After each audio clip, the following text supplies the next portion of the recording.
नमस्कार विद्यार्थी मित्रों। भाषा सज्जता और पुनरावर्तन एक हम बाद में करेंगे। पहले इकाई 6 शुरू करते हैं। इकाई 6 एक नाटक है और उस संवाद कथन को आपको सस्वर वाचन भी करना है, बराबर है। पात्र है एक बालक भरत, 2 तपस्विनियाँ हैं और राजा दुष्यंत। इस नाटक के इतने पात्र हैं। नाटक कौन सा है? तो मूल नाटक कालिदास द्वारा लिखा गया अभिज्ञान शाकुंतलम है। इसका हिंदी अनुवाद राजा लक्ष्मण सिंह ने किया है। इस हिंदी अनुवाद का एक अंश, पूरा नाटक नहीं है, एक अंश है और इसको आज हम समझते हैं। तो सबसे पहले कौन सा दृश्य है? एक बालक सिंह के बच्चे को घसीटते हुए लाता है और 2 तपस्विनियाँ उसे रोकती हुई आती हैं। राजा दुष्यंत पेड़ की ओर से उन्हें देख रहे हैं। पेड़ की ओर से मानी पेड़ के पीछे छिपकर देख रहे हैं। बालक सिंह के बच्चे से कहता है, अरे सिंह, तू अपना मुंह खोल, मैं तेरे दांत गिनूंगा। पहली तपस्विनी बालक को रोकती है, कहती है, ए हठीले बालक, हठीले मानी जिद्दी, तू वन के इन पशुओं को क्यों सताता है? हम तो इन पशुओं को बाल बच्चों के समान रखते हैं। तेरा साहस बढ़ता ही जाता है। तेरा नाम ऋषियों ने सर्वदमन रखा है, सो ठीक ही है। पहली तपस्विनी उस बालक को कहती है कि इस वन के पशु को क्यों सताता है, क्यों परेशान करता है? हम तो पशुओं को अपने बाल बच्चों के समान रखते हैं और तेरा साहस बढ़ता ही जाता है। तू बहुत हठी जिद्दी होता जाता है। तेरा नाम ऋषियों ने सर्वदमन रखा है। सर्वदमन का अर्थ क्या है? सर्व का दमन करने वाला, सर्व को परेशान करने वाला। तो ठीक ही है, तेरा नाम ऐसा ही रखा है तो ठीक है, क्योंकि तू सभी का दमन करता रहता है। देख अभी तू सिंह के बच्चे को कितना सताता है।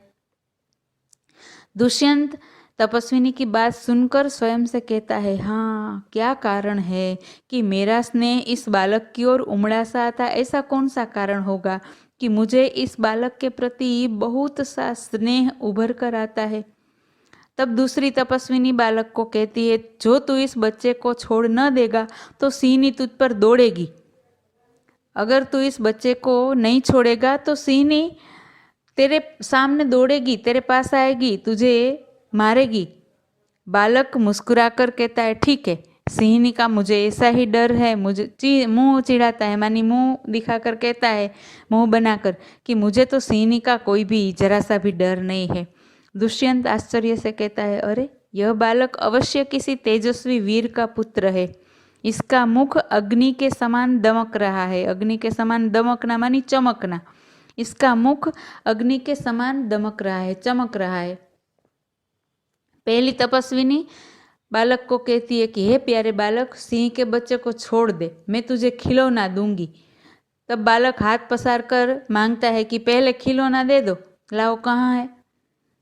दूर से बालक की हथेली देखता है दुष्यंत और हथेली देखकर स्वयं सोचता है कि आहा, इसके हाथ में चक्रवर्तियों के लक्षण है। चक्रवर्ती किसे कहा जाता है? तो जहां तक भूमि हो, पानी से छोड़कर, समुद्र को छोड़कर जितनी भी भूमि हो, उन सभी भूमि पर जिनका शासन चलता है उसे चक्रवर्ती कहा जाता है। तो इसके हाथ में तो चक्रवर्तियों के लक्षण है। उंगलियों पर कैसा अद्भुत जाल है और हथेली की शोभा प्रातः कमल को भी लज्जित कर रही है। दुष्यंत जो हस्तरेखा शास्त्र जानता है तो इसी से कहता है कि इनके हाथ में तो चक्रवर्ती होने के लक्षण है। उंगलियों पर भी बहुत अद्भुत जाल है और हथेली की शोभा तो इतनी सुंदर लगती है, उनकी हथेली तो इतनी अच्छी लगती है कि सुबह खिलता कमल भी उसके सामने लज्जित हो रहा हो। तब दूसरी तपस्विनी पहली तपस्विनी से कहती है, पहली तपस्विनी का नाम लेकर पुकारती है कि हे सखी सुव्रता।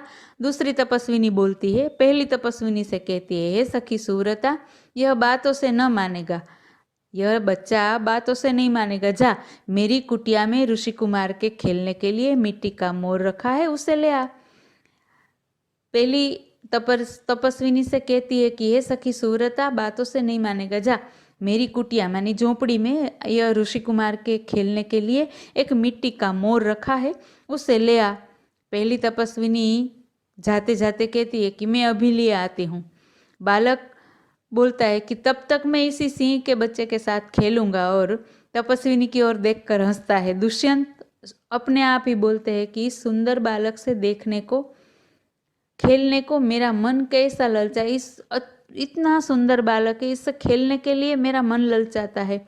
और आह भर कर कहता है, धन्य है वे मनुष्य जो अपने पुत्रों को गोद में लेकर उनके अंग की धूली से अपनी गोद मैली करते हैं, और पुत्रों के मुख अकारण हंसी से खुलकर उज्जवल दांतों की शोभा दिखाते और तुतले वचन बोलते। वे मनुष्य धन्य है जो अपने पुत्रों को गोद में लेकर उसे खिला सकते हैं, खेल सकते हैं उसके साथ, और उनके अंग की धूल अपने बच्चों के अंग की धूल से अपनी गोद मेली होती है, फिर भी वे बहुत धन्य है।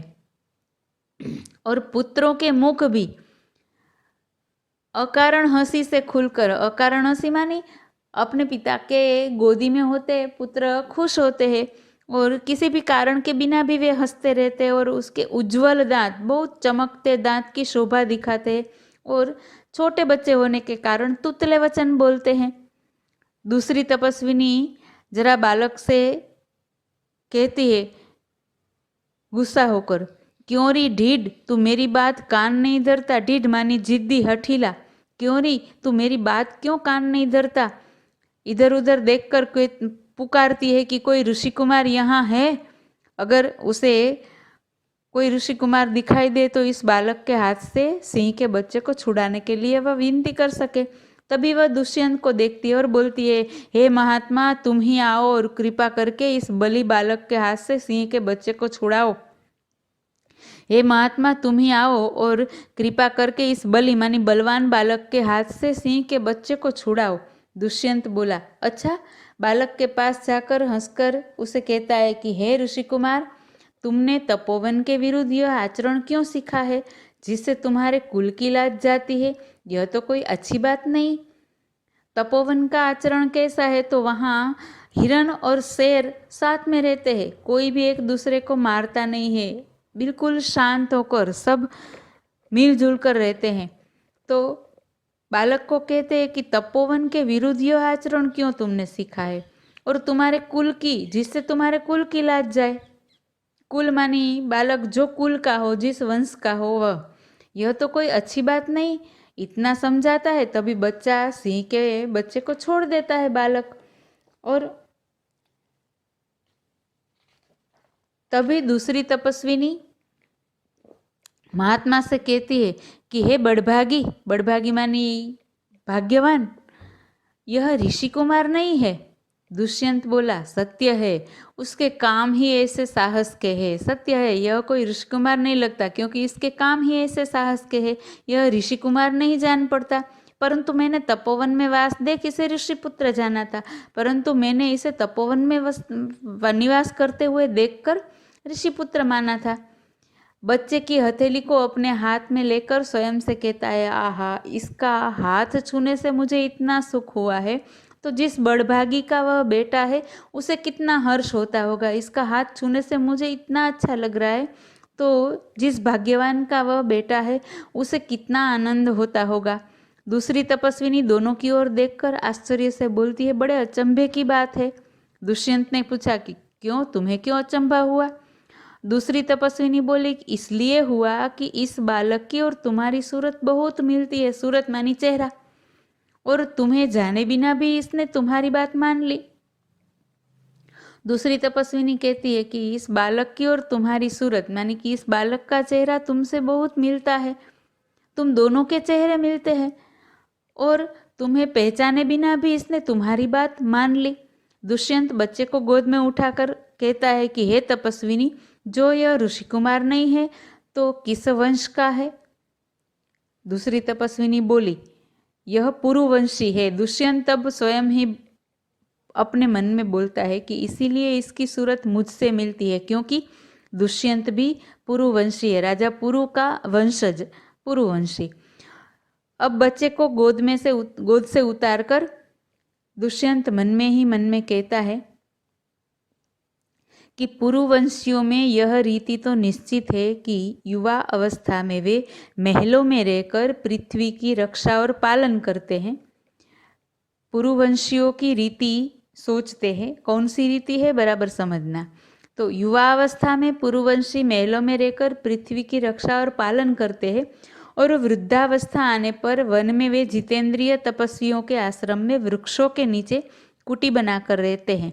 जितेंद्रिय तपस्वी यानी कि जितेंद्रिय मानी जो इंद्रियों को जीतता है। इंद्रियों मानी कौन सी इंद्रिय? जो हमारी 5 ज्ञानेंद्रिय है, आँख, कान, नाक, जीभ और त्वचा।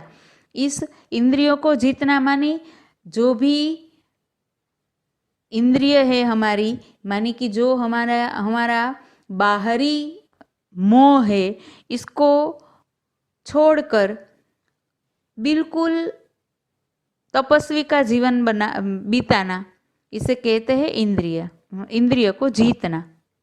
बराबर है। आगे और समझेंगे जितेंद्रिय को।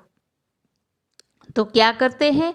तो युवावस्था में महलों में रहकर पृथ्वी की रक्षा और पालन करते हैं और वृद्धावस्था आने पर वन में जितेंद्रिय तपस्वियों के आश्रम में रहते हैं। कहाँ रहते हैं? वृक्षों के नीचे कुटी मानी झोंपड़ी बनाकर रहते हैं। देवता जैसी शक्ति वाला वह निडर और असाधारण बालक मनुष्य का पुत्र भला किस प्रकार होगा? इस बालक में देवता जैसी शक्ति है, तो ऐसा निडर और असाधारण बालक मनुष्य का पुत्र तो नहीं लगता, कैसे होगा? बराबर है। यहाँ तक आज हम समझते हैं। आपको क्या करना है? इस इकाई का सस्वर वाचन करना है, सस्वर इसको पढ़ना है और इसके शब्दार्थ एक बार रफ नोट में लिखकर कंठस्थ करने हैं। बराबर है। नमस्कार।